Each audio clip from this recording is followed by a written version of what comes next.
Tracking some storms out on the eastern plains earlier today. And there still are some. It's part of what we're watching in the First Alert Weather Center. Plus, we're looking at the chance of more severe storms possible tomorrow. We have a drier pattern coming midweek, and then we have warmer temperatures returning as well. So starting off with that satellite and radar out in the eastern plains, near Ray in Yuma County, we have seen some pretty big weather. So that's really where we've seen the bulk of the nastiness today. A couple bigger thunderstorms near Burlington and out in that area. And as we zoom on into the Denver area, we had a storm plow through DIA earlier. Nothing severe, but it did cause a ground stop. That's now moving off to the east, and up north near Greeley, we have some thunderstorm activity as well. We do have a severe thunderstorm watch through at 9 o'clock tonight, 4 parts of the Front Range and eastern plains. So still have the possibility of some bigger weather. We're talking large hail and damaging wind, but actually tomorrow it could get really nasty in northeastern Colorado. So for tonight, this stuff will clear up pretty quickly. Tomorrow morning, we're going to wake up to sunshine, and then we're going to do it all over again. We're going to see the chance of a few thunderstorms to fire up across the Front Range in the mid-afternoon, parts of the high country as well, and then these storms fire off to the eastern plains a little bit later in the afternoon and evening, where again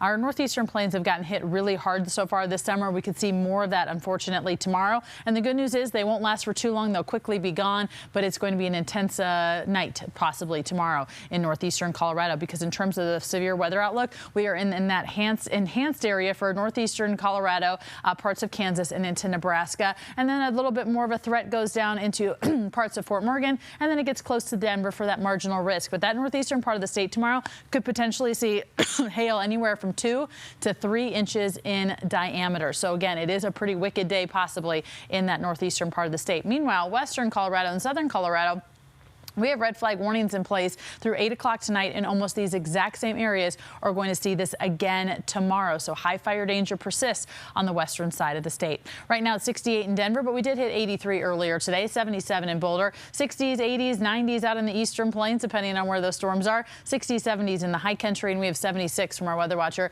Betty LaJeunesse, who lives in Erie. Now taking a look at our temperatures tomorrow, 85 in Denver and Greeley, 80s, 90s out east, 70s in the high country, 80s, 90s off to the west. And looking at that super 7-day forecast on Tuesday, we're looking at 85 degrees. Broncos training camp does continue. There will be a chance by the time things are wrapping up that we do see maybe an isolated shower or two start to fire up. But for the most part, the morning hours are going to be lovely out there. And then on Thursday, we head back into the 90s, 90 in Denver, 91 in Greeley, lots of 90s out in the eastern plains, 70s in the high country, 80s, 90s off to the west.